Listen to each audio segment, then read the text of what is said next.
Hello everyone, my name is Melvin. And I'm Ruth, and we've been married close to 3 years now.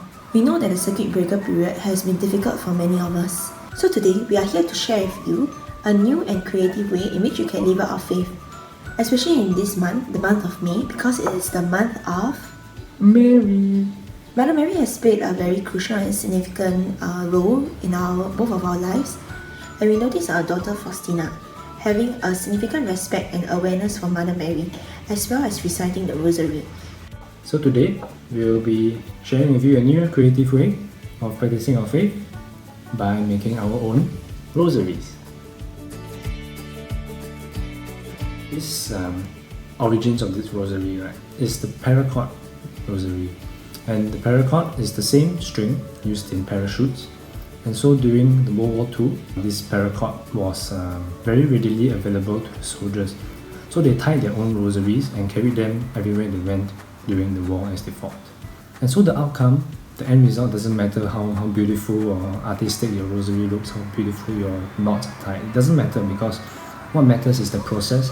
What matters is that you've put your heart and soul into tying this rosary with your family members, and to be able to call this rosary yours truly. So today, this is the rosary that we will be making. It comes in 3 portions. The first is the 10 Hail Mary beads. The second is an adjustable portion, so that you can adjust it to fit comfortably around your wrist when you wear it. And the last is a cross. So these are the materials we will be needing today.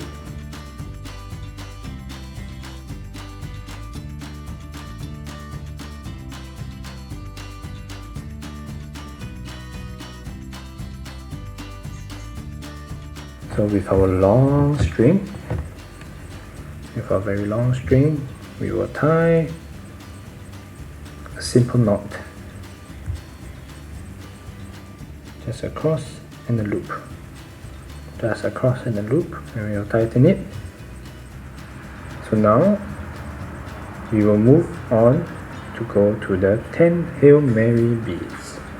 Firstly, we will leave about 1 finger length of string from the stopper to the first Hail Mary bead.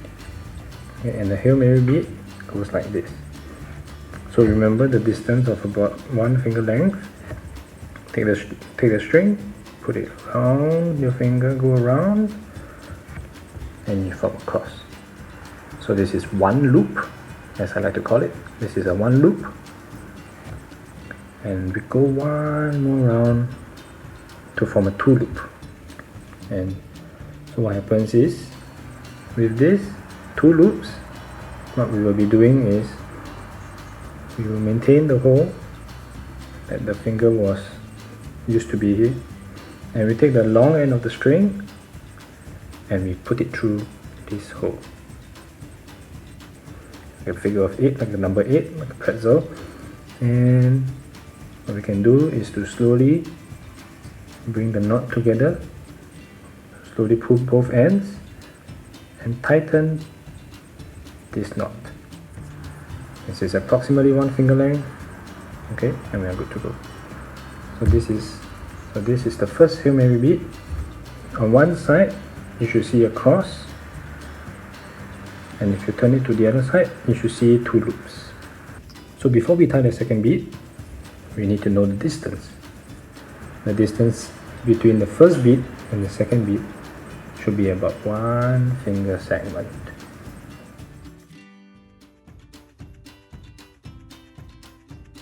So at this point, with your 10 beads, put your rosary around and take the first and the 10th bead, and it should be comfortably around your wrist.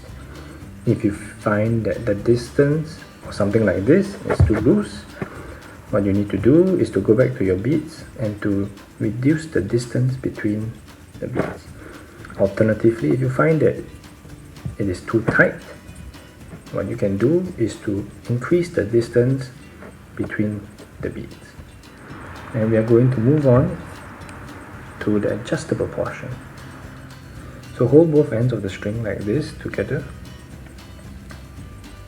and take the long end the end without the stopper and go around 1, 2, 3. And similarly, put the long end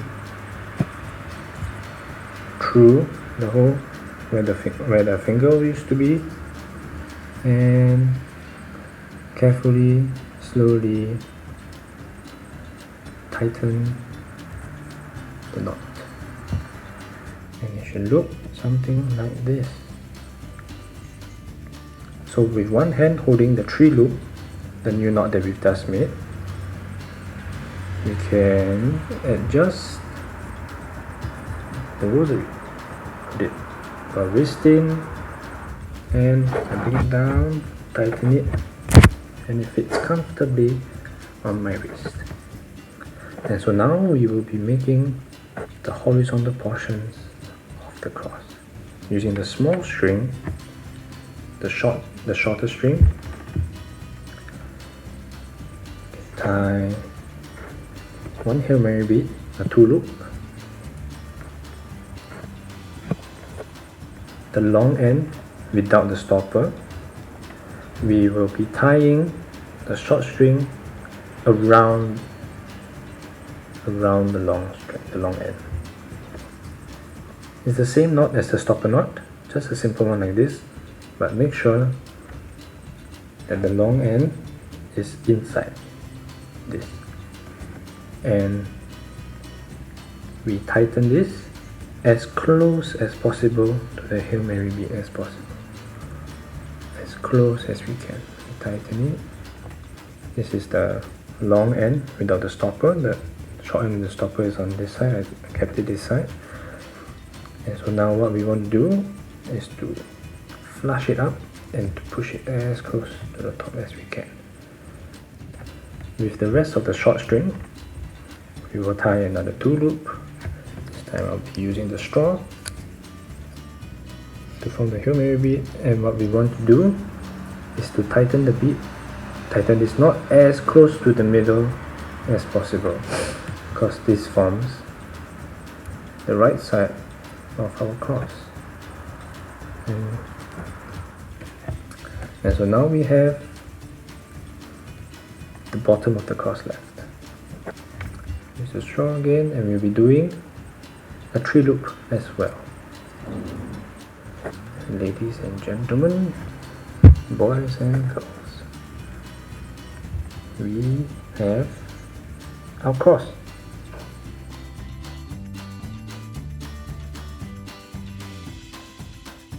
There you have it. We have our rosary with 10 beads on this side, the cross, and the adjustable portion over here. Looks like a little tail. Thank you everyone for following us through the activity, and I would just like to remind everyone to sear the ends of the string that you've cut off so that the string does not fray and that the knots do not come undone.